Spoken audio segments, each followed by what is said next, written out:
In the family I grew up in, a good Mexican restaurant is judged by how good are their beans and rice.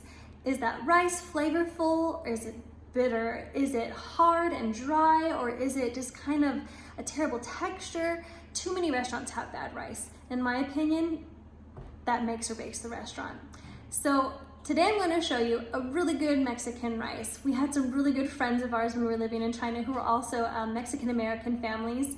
And it was the funnest thing to get to see how our recipes were really quite similar and the little tiny differences that also helped to make them even better. First, I'm going to take some finely diced onion and 2 garlic cloves that I've minced, and we're going to heat them up in some oil. Once my garlic is fragrant and starting to get a little bit of softness appearance to them, I'm going to add the garlic. Now, to rinse your rice or not to rinse your rice, it depends on the day. Oftentimes I don't rinse my rice, but when I want it to look just perfect and be just right, I give it a rinse because then it's a little less sticky. But it doesn't change the texture so greatly that I'm like, oh, I can't serve this to guests because it's just not good enough. It's gonna be fine if you don't rinse. All right, this time I have rinsed my rice, and I'm going to try to make sure I don't get any of the water that's pooled at the bottom. If you do that, it's going to pop and crackle, and it's also a lot harder to get your rice all dried up and get it browned like we want it to be. Ideally, if you rinse it, you really need to let it dry. So I'm just going to kind of start to scoop from the top here, and I'm going to add it into my pot. Right now I'm just stirring this around and making sure that it's kind of just warming up, getting a little bit dried out so that it'll get a little bit brown and get a little bit of color in it. One thing of note is, do not use Basmati rice.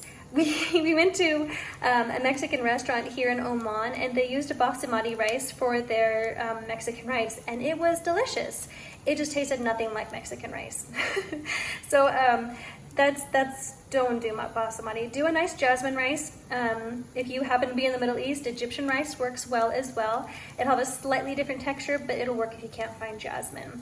Also, I never, ever put corn or peas in my Mexican rice. I think you can put your vegetables in a much better place, and it'll be much more enjoyable too. I've quartered about 3 small tomatoes here, and I'm gonna put 2 of them into this blender and make a little sauce with them. Sometimes I don't do them in the blender, sometimes I just finely dice them all, but taking different tactics that I've learned from other Mexican-American friends, it really is nice when you kind of have that sauce within the rice as well. So we're gonna do a little bit of what my family does and a little bit of what another family does, because it's just great. I've added my 4 cups of water here, and I'm gonna put in just a bit of bouillon as well. About 2 teaspoons that'll kind of go with that, with my tomatoes, and I'm going to grind it up. As you can see, we've gotten a little bit of browning on our rice, and that's all we want. It's just enough to kind of give that little enhancement of flavor. After we can see that we've gotten that, I'm going to add that mixture I made with the tomatoes and the bouillon. We're gonna give it a good stir, make sure it's getting to the bottom completely. And then we're going to let it get to a simmer and just make sure that we're cooking out some of that water. But before I do that, I'm going to add a bit of salt just to make sure that my salt is good so the flavor is right. And I'm gonna add a little bit of black pepper. All right, we've had this sitting here for a while. As you can see, our water levels have gone down quite a bit as this rice is starting to absorb it. When we get here, when you can start to see that we've got just a little pool of water here and that this is kind of going up through the bubbles, now is a good time to get it down to a really low simmer, put on the lid, and just give it a second. And then turn off the heat completely. Since I'm working with a cast iron type pot, a Dutch oven style, this is going to retain the heat really, really well, and it'll make a really good rice that'll just kind of hold in that moisture and be able to infuse the rice with the rest of the liquid that we have there. So let it sit until we're about ready to eat. Let it sit for a minimum of at least 5 minutes, I think. Okay, I've taken off the lid, and we're just gonna flap up this rice to make sure that it's nice and loosened up and aerated. No matter what rice you're making, this is important to do.